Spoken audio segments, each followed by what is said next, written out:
uGordhan uvumile ukuthi izinkinga ezikhungethe I-Eskom njengamanje umsuka wazo yinkohlakalo. There's no doubt that there is also, and I think the public should be aware of this, a link between corruption, sabotage and load shedding. Kodwa ke akathandanga ukuphendula eminye imibuzo ebibuzwa amalungu ekomiti. I have to emphasize I'm not here on trial. So you can ask me to help you to clarify certain things, but I want to be quite emphatic that I've done nothing wrong that I have to explain myself on.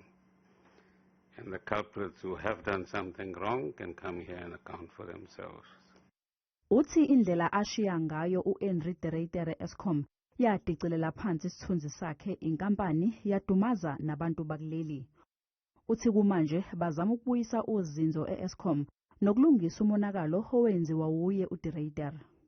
He's let himself down very badly. He's let the institution down very badly, and he's let this country down very badly. Uhlalo wekomiti uthe maduze nje bazobiza uSydney Mafamadi nongumcebisi kaMengameli uCyril Ramaphosa kuleli komiti.